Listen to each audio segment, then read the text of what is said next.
কলকাতা ভারতের সবচেয়ে ঐতিহাসিক শহরগুলোর মধ্যে একটি। এই শহর শুধু সংস্কৃতি আর ঐতিহ্যের জন্যই নয়, বরং অসাধারণ স্থাপত্য ও প্রকৌশলের জন্য বিখ্যাত। আর যদি কলকাতার পরিচয়ের কথা বলা হয়, তাহলে সবার আগে যে নামটি সামনে আসে তা হল হাওড়া ব্রিজ। হুগলি নদীর ওপর দাঁড়িয়ে থাকা এই বিশাল সেতু শুধু একটি পথ নয়, এটা যেন কলকাতার হৃদস্পন্দন। প্রতিদিন এই সেতুর ওপর দিয়ে লক্ষ লক্ষ মানুষ চলাচল করে, হাজার হাজার গাড়ি যাতায়াত করে। তবুও আশ্চর্যের বিষয় হল, এই সেতু ৮০ বছরেরও বেশি সময় ধরে অটুটভাবে দাঁড়িয়ে আছে। আরও অবাক করার মতো বিষয় হল, এই বিশাল সেতু নদীর মাঝখানে একটিও পিলার ছাড়া তৈরি করা হয়েছে। এমনকি এটাও সত্য যে এই সেতু নির্মাণে একটিও নাট বল্টু ব্যবহার করা হয়নি। তাহলে কিভাবে তৈরি হলো এই বিস্ময়কর সেতু? চলুন আজ আমরা জানি হাওড়া ব্রিজের প্রায় ১৫০ বছরের ইতিহাস এবং তার রোমাঞ্চকর গল্প।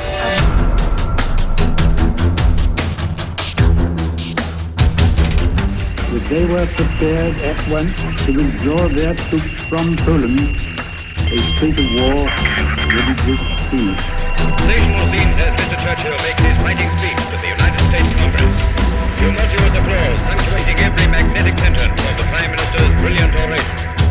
It is the duty of those who are charged with the direction of the war to overcome at the early moment the military, geographical and political difficulties and begin the process. ২০ December ১৯৪২ রাত্রে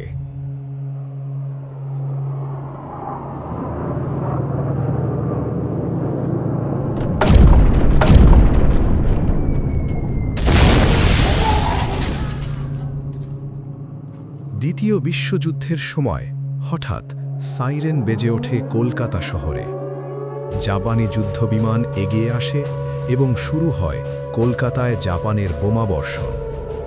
গুজব ছড়ায় যে Howrah bridge ও বন্দর এলাকাও লক্ষ্যবস্তু হতে পারে। ভয়ে পুরো শহরের আলো নিভিয়ে দেওয়া হয়। কিন্তু এত বোমাবর্ষণের মাঝেও হাওড়া ব্রিজ অটুট দাঁড়িয়ে থাকে। তাই প্রশ্ন ওঠে, এই সেতু তৈরির প্রয়োজনই বা কেন হলো? চলুন শুরু থেকে জানা যাক। कोलकाता में एंट्री के लिए ब्रिटिश काल के इस आइकॉनिक ब्रिज से गुजरना भी एक अनुभव है। यह ब्रिज इंडिया की सबसे बड़ी लीवर ब्रिज और सबसे व्यस्त ब्रिजों में से एक ब्रिज है। जब ये ब्रिज पूरा हुआ तब ये देश का पहला और दुनिया का तीसरा ऐसा ब्रिज था। हावड़ा ब्रिज की सबसे बड़ी खासियत ये है कि ये ब्रिज जो है वो पूरी दुनिया से कोलकाता को जोड़ता है। হাওড়া ব্রিজ তৈরির প্রয়োজন কেন হলো? ঊনবিংশ শতাব্দীর সময়। তখন ভারত ব্রিটিশ শাসনের অধীনে ছিল এবং কলকাতা ছিল ব্রিটিশ ভারতের রাজধানী।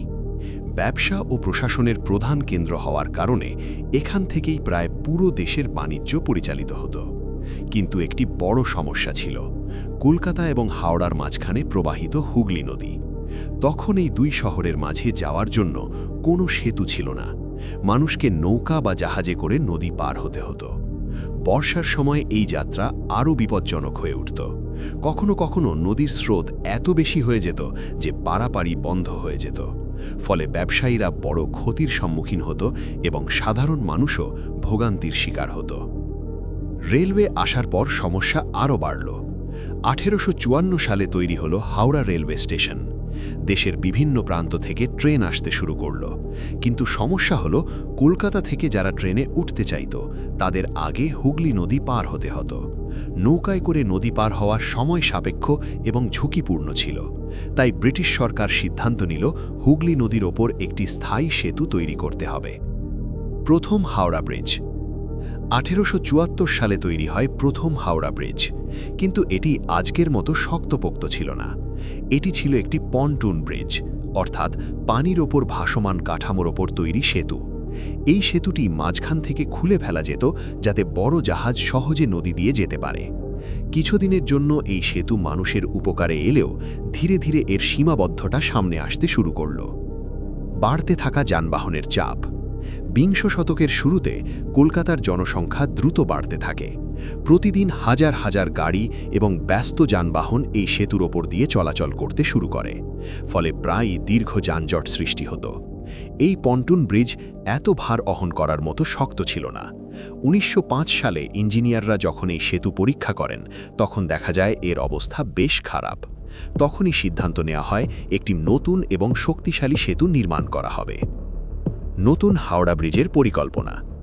1920 সালের দিকে নতুন সেতু তৈরির পরিকল্পনা শুরু হয়। অনেক কোম্পানি এবং ইঞ্জিনিয়ার বিভিন্ন ধরনের নকশা জমা দেন। অবশেষে একটি বিশেষ ডিজাইন বেছে নেওয়া হয়, ক্যান্টিলিভার ব্রিজ ডিজাইন।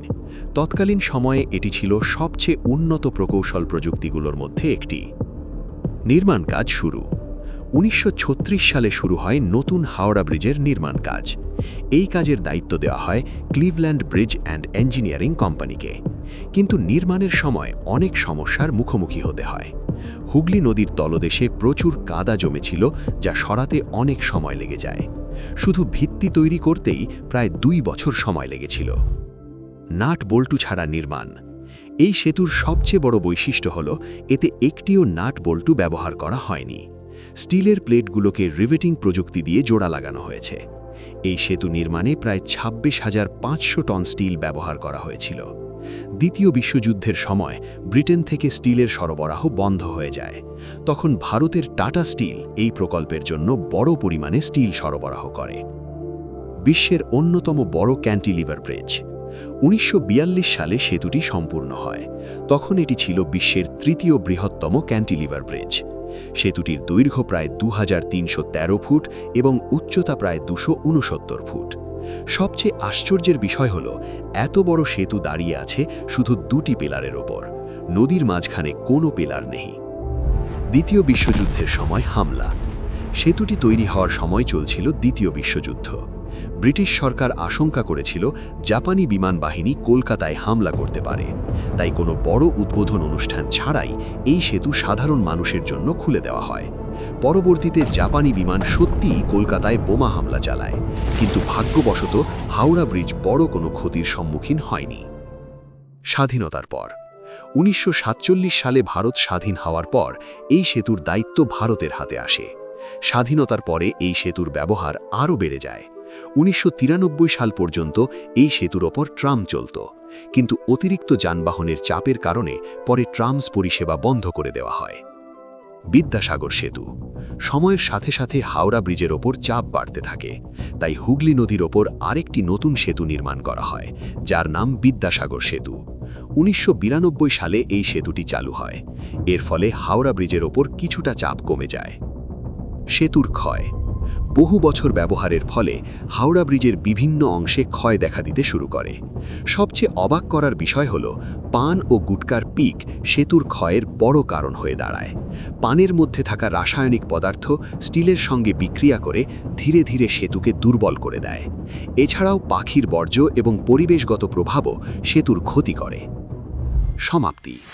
আজ হাওড়া ব্রিজ শুধু একটি সেতু নয়, এটি কলকাতার পরিচয়, একটি ঐতিহাসিক ঐতিহ্য এবং প্রকৌশলের এক অনন্য উদাহরণ। প্রতিদিন প্রায় 10 লক্ষ মানুষ এই সেতু ব্যবহার করেন। তবুও এত বছর পরেও এটি একই শক্তিতে দাঁড়িয়ে আছে। আর সেই কারণেই হাওড়া ব্রিজকে বলা হয় কলকাতার প্রবেশদ্বার।